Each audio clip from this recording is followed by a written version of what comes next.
आइए देखते हैं प्रोबेबिलिटी के कुछ और इम्पोर्टेंट सवाल जो आपके बोर्ड एग्जाम में पूछे जा सकते हैं। तो देखिए, सबसे पहला जो इम्पोर्टेंट टॉपिक है वो है बेस थ्योरम। बेस थ्योरम पे सवाल आना ही आना है लॉन्ग सेक्शन में। तो इस वीडियो में भी हम बेस थ्योरम के 2-3 सवाल को सॉल्व करते हैं। देखते हैं क्या है सवाल। और कॉन्सेप्ट अगर जानना है बेस थ्योरम का तो पिछले वीडियो में हमने उसको डिस्कस कर दिया है एक शॉर्ट वे में। आप उसको पढ़ सकते हैं, समझ सकते हैं बहुत आसान तरीके से कम समय में। तो जानते हैं कुछ और क्वेश्चन। देखिए, देखो ये सवाल जो कार्ड खोने वाला क्वेश्चन, ये पहले भी आया है कार्ड खोने वाला क्वेश्चन, और अभी भी इसके पूरे चांसेज हैं आने के। तो पढ़ते हैं सवाल क्या है।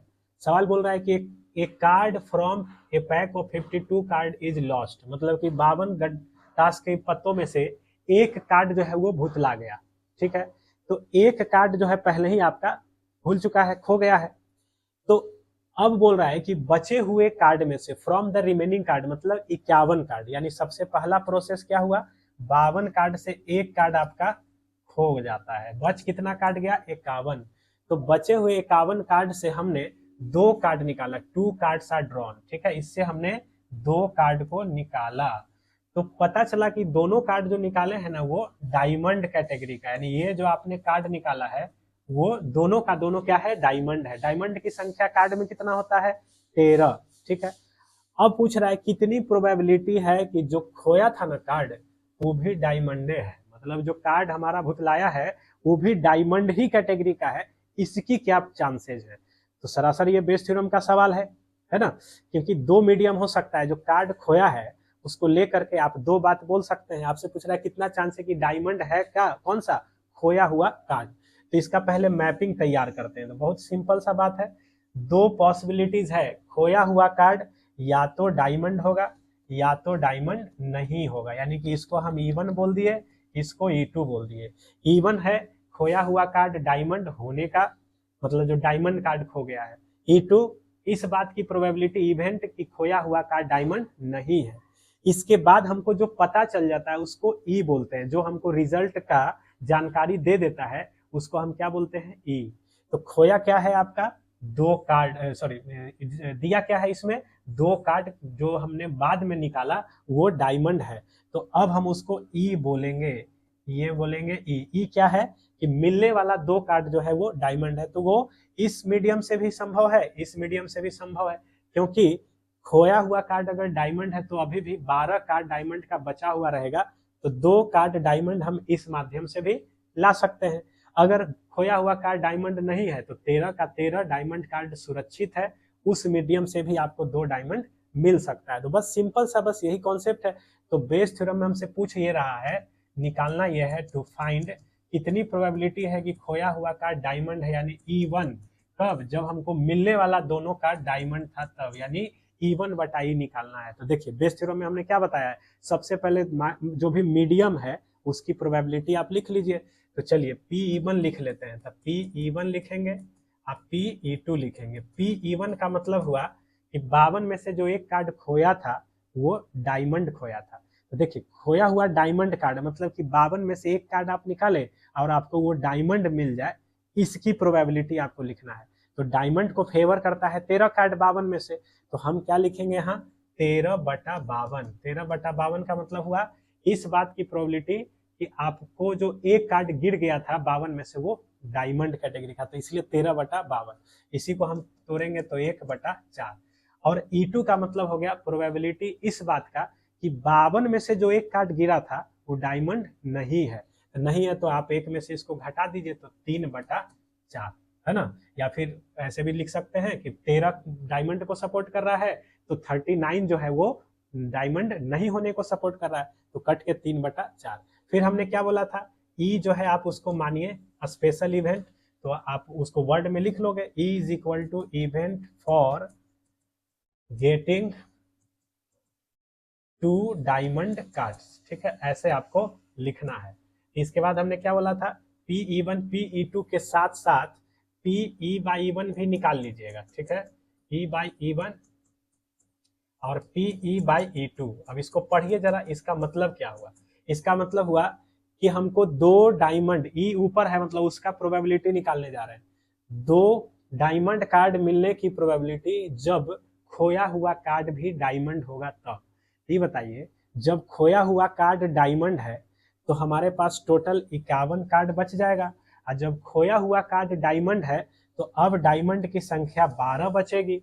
तो इससे दोनों कार्ड हमको डायमंड प्राप्त हो, इसके लिए डाटा लिखाएगा 12C2 अब बटा 51 में से 2 कार्ड निकाल रहे हैं तो 51C2। फिर से समझिए इस बात को, जब खोया हुआ कार्ड डायमंड है तब हमको 2 कार्ड जो मिलेगा वो भी डायमंड होगा।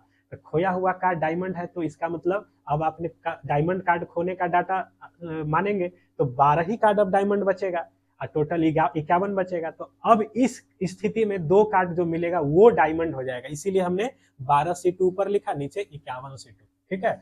अब PE/E2 का मतलब क्या हुआ, जब खोया हुआ कार्ड डायमंड नहीं है तब 2 डायमंड मिलने का चांस। तो खोया हुआ कार्ड जब डायमंड नहीं है तो इसका मतलब आपका 13 का 13 डायमंड सुरक्षित है, लेकिन खोया हुआ एक कार्ड की वजह से टोटल 51 कार्ड हो जाएगा।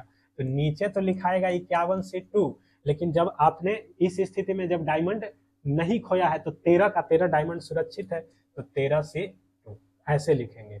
बस अब आपको करना क्या है, पीई निकालना है। तो हमने बोला था टीटीपी से, टोटल थ्योरम प्रोबेबिलिटी से पीई निकालिए। तो डाटा क्या लिखेंगे इसका, पहला माध्यम की प्रायिकता यानी Pe1, अब पहले माध्यम में आपको इस ई की प्रायिकता Pe1/E2 प्लस इसके बाद क्या लिखेंगे Pe2 सेकेंड मीडियम की प्रोबेबिलिटी गुना, जब सेकेंड मीडियम होगा तब आपको ये रिजल्ट मिलने का चांस है ना। तो चलिए अब Pe1 का मतलब 1/4 गुने E/E1 का मतलब हो गया 12C2 51C2। इसको जब आप तोड़ोगे ना तो ऐसे लिखोगे, अभी अभी लिख देते हैं 12C2 बटा 51C2 प्लस Pe2 लिखेंगे 3/4 और इसको क्या लिखेंगे 13C2 बटा 51C2। ये हो गया आपका टोटल थ्योरम से जो उसने रिजल्ट बताया कि मिलने वाला कार्ड भी दोनों डायमंड है उसकी प्रायिकता। तो अब हम लगाएंगे इसमें बेस थ्योरम जो हमसे पूछ रहा है। तो अब लिखेंगे देयरफॉर कितनी प्रायिकता है कि खोया हुआ कार्ड भी डायमंड था, यानी Pe1 कब, जब हमको पता चल गया है कि मिलने वाला कार्ड भी डायमंड है दोनों। तो यानी Pe1/E निकालना है। तो इसका फॉर्मूला हमने बताया, जो Pe है उसकी प्रोबेबिलिटी कुल नीचे लिखिए और उसमें जो E1 की हिस्सेदारी है, उसमें जो आपका E1 का हिस्सेदारी है उसको ऊपर लिख दीजिए, Pe1 गुना Pe/E1। ठीक है, चलिए तो Pe1 कितना होगा 1/4 गुने 12C2 बटा 51C2।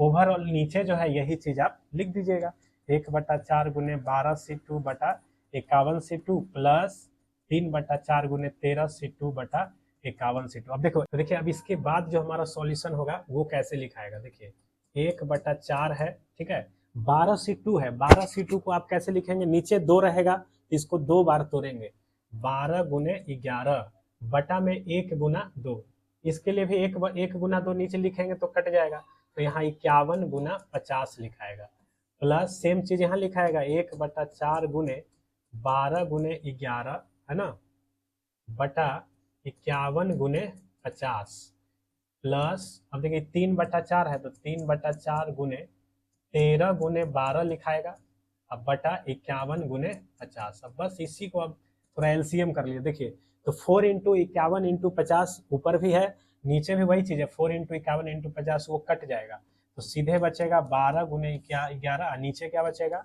12 गुने 11 प्लस 3 गुना 12 गुना 13।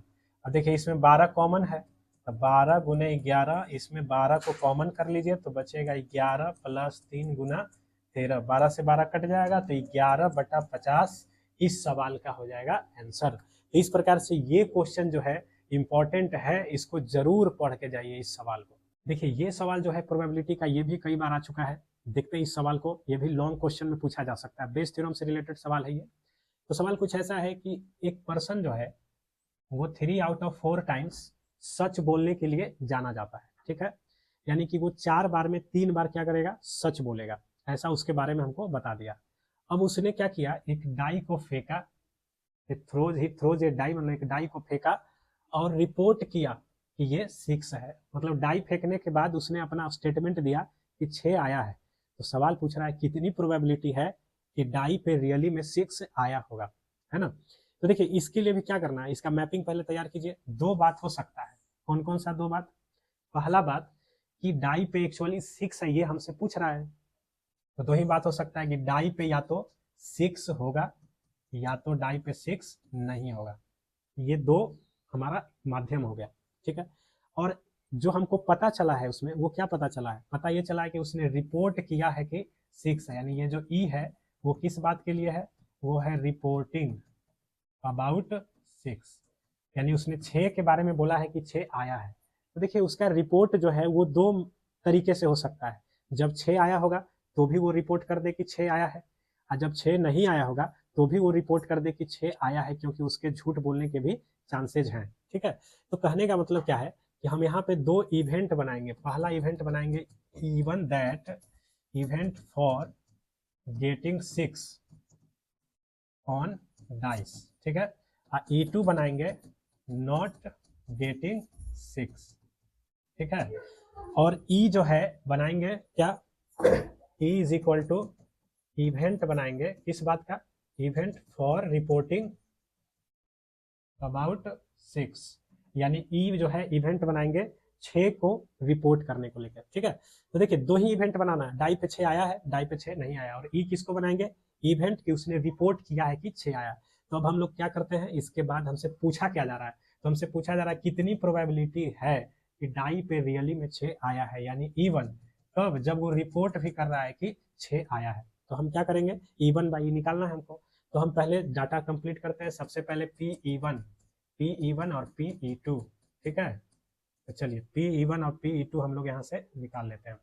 तो देखिए Pe1 क्या होगा? Pe1 का मतलब डाई पे 6 आया है, इसका मतलब 1/6। Pe2 मतलब डाई पे 6 नहीं आया है, इसका मतलब 5/6। अब क्या निकालते हैं? Pe/E1। E/E1 का मतलब हो गया प्रोबेबिलिटी कि उसने रिपोर्ट किया 6 जब डाई पे भी 6 है। तो इस लाइन को समझिए, इस बात की प्रोबेबिलिटी की रिपोर्ट भी 6 का कर रहा है जब डाई पे भी 6 आया है, तो इसका मतलब वो सही सही बोल रहा है, सच बोल रहा है। तो यहाँ पे लिखेंगे 3/4, क्योंकि सच बोलने के उसका डाटा दिया हुआ है कि 4 बार से 3 बार वो सच बोलता है। यहाँ लिखेंगे E/E2। E/E2 का मतलब हो गया प्रोबेबिलिटी की रिपोर्ट कर रहा है 6 का, कब? जब डाई पे 6 नहीं आया। इसका मतलब वो बिल्कुल झूठ बोल रहा है ना। तो झूठ बोल रहा है तो यहाँ पे 1/4 लिखाएगा। अब हम लिखेंगे 6 रिपोर्ट करने का प्रोबेबिलिटी, यानी PE, टोटल थ्योरम प्रोबेबिलिटी से। तो इसका डाटा हमने बता दिया है पहले ही। Pe1 गुने P E/E1 लिखिए, प्लस Pe2 गुना Pe/E2 लिखिए, ठीक है। तो Pe1 आप अभी यहाँ से डाटा भर दीजिए 1/6, E/E1 का मतलब 3/4, Pe2 का मतलब हो गया 5/6, Pe/E2 का मतलब 1/4। अब आपसे जो पूछ रहा है वो लगा दीजिए, कितना प्रोबेबिलिटी है कि वो डाई पे भी 6 आया है, यानी E1 कब? जब रिपोर्ट भी 6 का कर रहा है। तो हमने इसका फॉर्मूला बताया है। PE का डाटा नीचे लिखेंगे, अब PE में जो E1 की हिस्सेदारी है इतना सारा, वो ऊपर लिखेंगे। Pe1 गुना PE/E1, ठीक है। तो इस प्रकार से अब इसमें अब डाटा भरना है, भर दीजिए। ये जो E1 है वो 1/6 गुना 3/4 प्लस, सॉरी नीचे में यही चीज़ अब प्लस में रहेगा। अब इसको आप अपना आराम से सॉल्व कर लीजिए, उसके बाद जो है ये क्वेश्चन आपका बन जाएगा। तो इस क्वेश्चन को ठीक से समझिए कि डाई पे 6 आया है, ऐसा पूछ रहा है कि रियली में 6 आया है कि नहीं। तो दो केस बनाया हमने, या तो 6 आया होगा या तो 6 नहीं आया होगा। और उसने रिपोर्ट किया 6 का, कि रिपोर्ट करता है कि 6 आया है, उसको हमने ई का नाम दिया, और उसी प्रकार से हमने ई निकाल लिया, और बेस थ्योरम का फॉर्मूला लगा करके मीडियम पहला का प्रोबेबिलिटी ई के कंडीशन में इस फॉर्मूला से निकाल लिया। तो ये क्वेश्चन भी इंपॉर्टेंट था। क्वेश्चन हम लोग बेस थ्योरम पे है। देखिए ये सवाल को देखो, ये भी सवाल जो है बेस थ्योरम से रिलेटेड है और ये भी इंपॉर्टेंट है। देखिए सवाल ऐसा है कि ये कौन सा सवाल है? विद्यार्थी का आंसर गेस करना और जानने वाला, है ना। तो आप इस तरीके से भी याद रख सकते हो कि हम लोग गेस करने और जानने वाला क्वेश्चन कैसे बनाएंगे। तो क्वेश्चन पहले पढ़ते हैं। देखिए सवाल यह है कि in answering a question on multiple choice test a student either knows the answer और गेसेज। मतलब विद्यार्थी जो है वो एग्जाम में बैठा है किस प्रकार का? मल्टीपल चॉइस क्वेश्चन है, ठीक है। तो उसका आंसर के बारे में वो बोल रहा है कि या तो विद्यार्थी जानता है, ठीक है, उसका आंसर या तो जानता है, या तो वो आंसर को गेस करता है, ठीक है। तो आंसर देने का दो माध्यम हमको बता दिया इसने, जानते हुए बनाना और दूसरा गेस करते हुए बनाना। ठीक है, तो इसका हम अगर मैपिंग तैयार कर ले तो सही रहेगा अभी से ही। तो आंसर देने का दो माध्यम है, कौन कौन? जानना यानी नोइंग द आंसर, और दूसरा guessing the answer. Let 3/4 be the probability that he knows the answer, यानी कि वो आंसर जानता है, इस बात की प्रोबेबिलिटी है 3/4, यानी नोइंग द आंसर, तो जानने का प्रोबेबिलिटी 3/4, एंड 1/4 है प्रोबेबिलिटी कि वो गेस करके बनाएगा, यानी गेस करने की प्रोबेबिलिटी 1/4 है। अब कह रहा है a student who guesses the answer will be correct with probability 1/4, मतलब कि जब वो क्वेश्चन का आंसर गेस करके जवाब देता है, गेस के माध्यम से जवाब देता है, तो 1/4 है कि उसका आंसर जो है वो क्या होगा?